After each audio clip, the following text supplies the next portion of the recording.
우리 법제처장님 질문 드리겠습니다. 헌법재판관 후보자 지명 연락 언제 누구한테 받으셨습니까? 월요일 날 받았습니다. 월요일 날 받았고요. 어떤 경위로 어떻게 받았는지 그거는 우리 정부 내부적인 인사 관련된 문제이기 때문에 그거는 말씀드리지 않겠습니다. 인사금융 동의서는 언제 내셨습니까? 월요일 날 냈습니다. 월요일 날 냈는데 오늘이 지금 수요일인데 이틀 만에 이런 결정이 이루어진단 말입니까?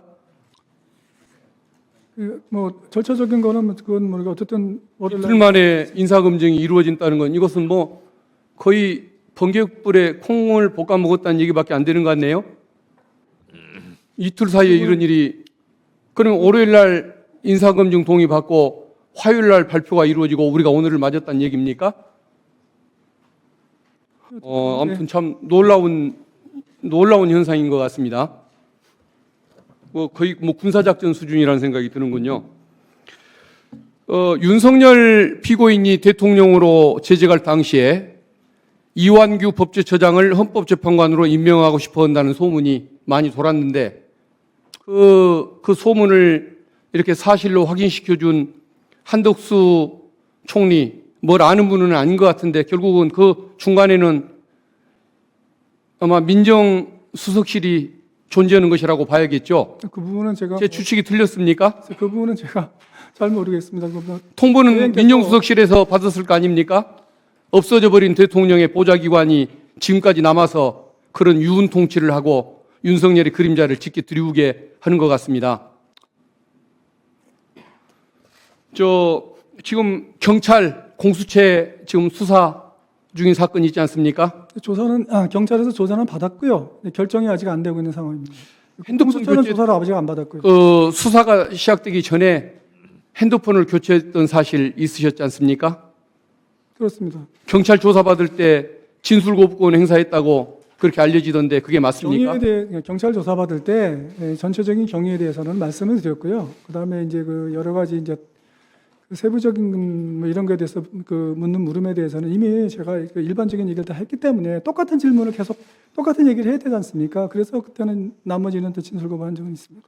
2월 4일 날 국회 내란 국조특위에 출석하신 적이 있습니까? 있습니다. 그때 최상목 권한대행이 마은혁 재판관 임명을 보류하는 것에 대해서 정당한 권한 행사라고 답변하신 적이 있습니까? 그런 적이 있습니다. 지금도 그 소신이 마찬가지입니까? 그 부분에 대해서는 이미 헌법재판소에서 형식적 심사권만 인정하는 판결이 났기 때문에 지금은 헌법재판소의 이제 그 판결 내용대로 따릅니다. 근데 그 당시에 저는 그런 생각을 했었습니다. 자, 그러면 3월 4일 날 국무회의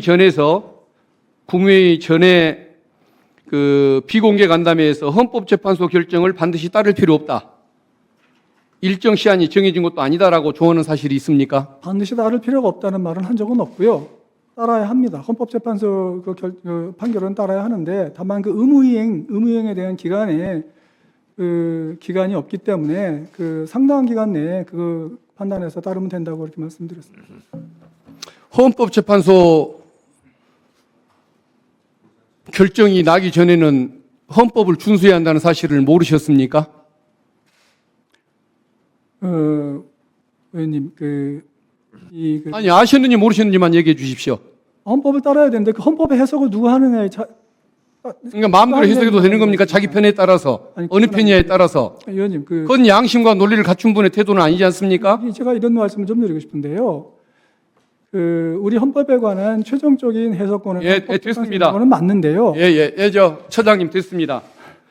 한덕수 총리가 계속 임명을 강행하려고 하면 저는 한덕수 권한대행 탄핵해야 한다고 생각하는 사람인데 한덕수 권한대행이 탄핵되는 상황이 오더라도 본인 자리 계속 유지하기를 희망하십니까? 그 부분에 대해서 제가 말씀드리는 적절치 않고요. 저는 어쨌든 한덕수 권한대행께서 여러 가지 상황을 고려해서 결정을 하신 것이고 저는 어쨌든 한덕수 권한대행의 결정을 존중하는 입장입니다.